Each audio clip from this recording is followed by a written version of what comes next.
ഇതിനിടിക്കുകയാണ് അശ്വഗന്ധ. നമുക്കറിയാം അമുക്കുരം. ഇത് ആയുർവേദ ഔഷധങ്ങളിൽ ശക്തമായ ഫലശ്രുതിയുള്ള ഒന്ന് തന്നെയാണ് അമുക്കുരം എന്ന് പറയുന്നത്. പലപ്പോഴും ഇന്ന് ഏറ്റവും കൂടുതൽ ആൾക്കാർ ഉപയോഗിക്കുന്നതും സെക്ഷൽ ഡിസോർഡേഴ്സിന്, അതുപോലെ തന്നെ ശരീര ക്ഷീണത്തിന്, പ്രത്യേകിച്ചും ക്യാൻസർ പോലുള്ള രോഗികളിൽ കീമോ റേഡിയേഷനൊക്കെ ചെയ്തിട്ട് ശരീരക്ഷീണം കൂടുതലുണ്ടെങ്കിൽ വൈകിട്ട് കാച്ചിയ പശുമ്പാലിനകത്ത് 1 ടീസ്പൂൺ അശ്വഗന്ധ ചേർത്ത് കഴിക്കുന്നത് നല്ലതാണ്. പക്ഷേ അശ്വഗന്ധ തിരഞ്ഞെടുക്കുമ്പോൾ ശ്രദ്ധിക്കേണ്ട കാര്യങ്ങളുണ്ട്. 4-5 ക്വാളിറ്റിയാണ് അശ്വഗന്ധ ഉള്ളത്. ഒന്നിൽ അശ്വഗന്ധ എന്ന് പറഞ്ഞാൽ ഫസ്റ്റ് ക്വാളിറ്റി എന്ന് പറയുന്നത് നമ്മൾ ഏത് അമുക്കിലെടുത്താലും അത് ഒടിച്ചാൽ നല്ലതുപോലെ ഒടിയും, ഇതുപോലെ പൊടി പറക്കുകയും ചെയ്യും. ഏത് അശ്വഗന്ധ എടുത്താലും മറ്റുള്ളത് പറഞ്ഞാൽ ഒടിച്ചാൽ ഒടിയില്ല, വഴങ്ങല പോലെ വഴങ്ങി വെറും വേരായിരിക്കും വരുന്നത്. ഒന്നിൽ അമുക്കുരം എന്ന് പറയുന്നത് സാധാരണ അമുക്കുരത്തിനേക്കാളും വില ഒരുപാട് കൂടുതലായിരിക്കും, പക്ഷെ ഫലശ്രുതി വളരെ വലുതായിരിക്കും. നെല്ലിക്ക രസായനത്തിൽ അശ്വഗന്ധ നല്ലതുപോലെ, അതായത് ഈ അമുക്കുരം നല്ലതുപോലെ ഞാൻ ചേർക്കുന്നുണ്ട്. എന്താണെന്നറിയാമോ? അവിടെ എന്നെ ചിന്തിപ്പിച്ചത് ഈ ചവനപ്രാശത്തിൻ്റെ ഒരു അനുമാനം പറയുന്നുണ്ട്. ചവനപ്രാശം ഉപയോഗിച്ചതിന് ശേഷം കാച്ചിയ പശുമ്പാൽ കഴിക്കുകയാണ്.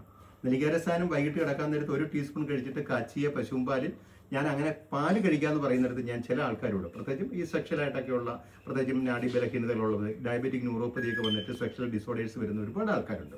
അവരിലൊക്കെ ഞാൻ പറയും കാച്ചിയ പശുമ്പാലിനകത്ത് 1 ടീസ്പൂൺ അശ്വഗന്ധയും കൂടെ ചേർത്തിട്ട് കഴിച്ചോ. നെല്ലിക്ക രസായനം കഴിച്ചതിന് ശേഷം കാച്ചിയ പശുമ്പാലിൽ 1 ടീസ്പൂൺ അശ്വഗന്ധ ചേർത്ത് കഴിച്ചോളാം ഞാൻ പറയും. നല്ല ഒരു ഫലശ്രുതി. എനിക്ക് തോന്നുന്നു 70-80% ആൾക്കാരിൽ നിന്നും നല്ല റിസൾട്ടുകൾ അതിനകത്ത് വരുന്നുണ്ട്. അതൊരു വൈദ്യന്റെ യുക്തിയാണ്. അശ്വഗന്ധ പുഴുങ്ങി നമുക്ക് തന്നെ വീട്ടിൽ ചെയ്യാവുന്നതാണ്. ശുദ്ധി ചെയ്യാൻ വലിയ പാടുള്ള കാര്യമൊന്നുമല്ല, പക്ഷേ ശുദ്ധി വസ്തുവാണ് അശ്വഗന്ധ. വെറുതെ ഡയറക്റ്റ് ഒരു കാരണവശാലും ഉപയോഗിക്കാൻ പറ്റുന്നതല്ല. പശുമ്പാലിൽ ഒരു 3 മുതൽ 7 പ്രാവശ്യം വരെ, അതായത് അതിൻ്റെ കളർ ചേഞ്ച് ചെയ്ത് വരണം. ഇത് നല്ലപോലെ വൃത്തിയായിട്ടൊരു 4-5 പ്രാവശ്യം അശ്വഗന്ധ കഴുകിയിട്ട് നല്ല പശുവിൻ്റെ പാലിൽ പുഴുങ്ങിയെടുക്കുക. പുഴുങ്ങി അവസാനം ഒരു പച്ച കളറിൽ ആ പാല് മാറും.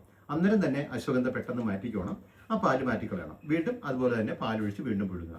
3 മുതൽ 7 പ്രാവശ്യം വരെ ചിലപ്പോൾ ശുദ്ധി ചെയ്യേണ്ട സാഹചര്യങ്ങൾ ഉണ്ടാവാം. അങ്ങനെ ഉള്ളത് നിഴലിൽ ഉണക്കണം. സൂര്യൻ്റെ നിഴലിൽ ഒരു കാരണവശാലും സൂര്യപ്രകാശം ഡയറക്റ്റ് ഉപയോഗിക്കരുത്. അവിടെയും ഋഷീശ്വരന്മാരുടെ ഒരു യുക്തി നോക്കിക്കേ. പശുപാലിൽ പുഴുങ്ങിക്കഴിഞ്ഞാൽ ഇതേ മുഴുവൻ നല്ലതുപോലെ നെയ്യുടെ അംശം ഉണ്ടാവും. അപ്പോൾ സൂര്യപ്രകാശം അടിക്കുമ്പോൾ ശരിക്കും അതിനകത്തൊരു ഫലശ്രുതി കിട്ടില്ല.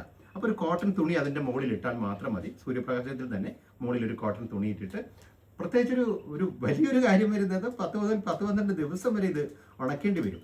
അങ്ങനെ ഉണക്കി സൂക്ഷ്മചൂർണ്ണമാക്കി നമ്മൾക്ക് കാച്ചിയ പശുമ്പാലിൽ രാത്രി കിടക്കാൻ നേരത്ത് കഴിക്കുന്നത് ശരീരത്തിന് ബലവത്താണ്. ആരോഗ്യത്തിനും അതുപോലെ അസ്ഥിബലം കൂട്ടാനും നാഡീ ബലഹീനതയ്ക്കും സെക്ഷൽ ഡിസോർഡേഴ്സിനും അതുപോലെ തന്നെ ശരീരക്ഷീണം കൂടുന്ന ആൾക്കാരിലും ഒക്കെ അശ്വഗന്ധ നല്ല ഒരു ഔഷധം തന്നെയാണ്. ആയുർവേദത്തിൽ ഒരുപാട് ഫലശ്രുതിയുള്ള ഔഷധങ്ങളിൽ ഒന്ന് തന്നെയാണ് അശ്വഗന്ധ. മേടിക്കുമ്പം ഈ പറഞ്ഞതുപോലെ എടുത്താൽ ഏത് അശ്വഗന്ധ എടുത്താലും ഒടിച്ചാൽ ഇതുപോലെ ഒടിയണം, കറവറ ഒടിയണം. നമ്മൾ പച്ചക്കപ്പ് ഉണക്കിയിട്ട് ഒടിച്ചാൽ എങ്ങനെ ഇരിക്കും അതുപോലെ ഇരിക്കണം. നാര് പോലെ കറുത്ത അശ്വഗന്ധയൊക്കെ ഇഷ്ടം പോലെ വരുന്നുണ്ട്. വില ചിലപ്പോൾ പകുതി വിലയൊക്കെ ഉണ്ടാവുള്ളൂ, ഫലശ്രുതി കുറവാണ്. ഓർക്കുക. നന്ദി. നമസ്തേ. ധന്വന്തരൻ വേദനിടിക്കുകയാണ്. ഞാൻ നെല്ലിക്കുഴിയിൽ എല്ലാ വെള്ളി ശനി വരുന്നുണ്ട്. ഒരു പ്രത്യേക അറിയിപ്പുണ്ട്. വരുന്ന ദുഃഖവെള്ളി ശനി ദിവസം നെല്ലിക്കുഴിയിൽ ഞാൻ ഉണ്ടാവില്ല.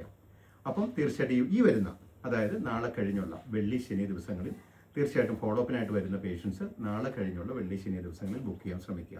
7012632754 ആണ് നെല്ലിക്കുഴിയിലെ ബുക്കിംഗ് നമ്പർ. നന്ദി. നമസ്തേ. ധന്വന്തരൻ വേദനിടിക്കുകയാണ്.